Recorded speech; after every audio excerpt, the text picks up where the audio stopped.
बंगाल की खाड़ी में उठने वाला दाना तूफान ओडिशा के तट से 200 किलोमीटर दूर है। भारतीय मौसम विभाग की ओर से जारी बुलेटिन के मुताबिक राज्य के कई हिस्सों में तेज बारिश के साथ हवाएं चल रही हैं और समुद्र की लहरें उफान मार रही हैं।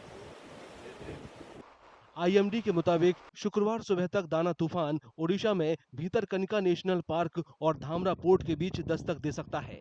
इस दौरान 120 किलोमीटर प्रति घंटे की रफ्तार से हवाएं चलने की उम्मीद है। It is a severe cyclone storm. The associated wind speed is at present 100 to 110 km per hour. We are expecting that almost with this wind speed, that is 100 to 120 km per hour, it will hit the coast between Puri and Sagar Island, close to Bhitarkanika and Dhamra, during midnight of today to morning of tomorrow. लेकिन अब सवाल यह है कि तूफान का नाम दाना कैसे पड़ा। दरअसल उष्णकटिबंधीय चक्रवातों के नाम ट्रॉपिकल साइक्लोन रीजनल बॉडी तय करती है। इसकी सालाना बैठकों में चक्रवात के नाम तय किए जाते हैं।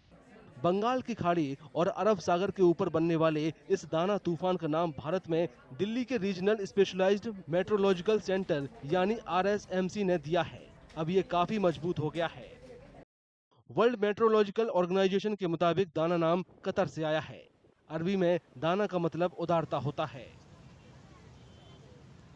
All the countries they give their respective name, but the meaning of dana in Arabic is udarta, in Hindi udarta, and in English it is generosity.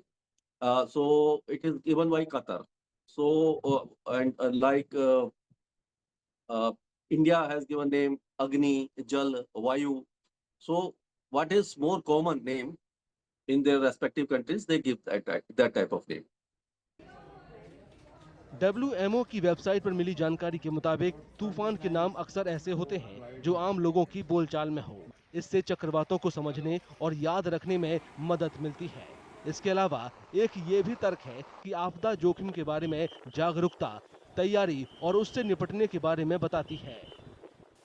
The names of the cyclones already predefined. It is available in our website. And these names are arranged as per the alphabetical order of the countries of this WMO panel for tropical cyclones in the Bay of Bengal and Arabian Sea, these 13 countries. RSMC New Delhi picks up the name as per the alphabetical order when a cyclone forms either over Bay of Bengal or over the Arabian Sea. So in this series now, the current cyclone is named as Dana, and this name was proposed by Qatar. दाना तूफान 2 महीनों में भारतीय तट पर दस्तक देने वाला दूसरा चक्रवाती तूफान है। इससे पहले असना चक्रवात आया था, जिसका नाम पाकिस्तान ने रखा था।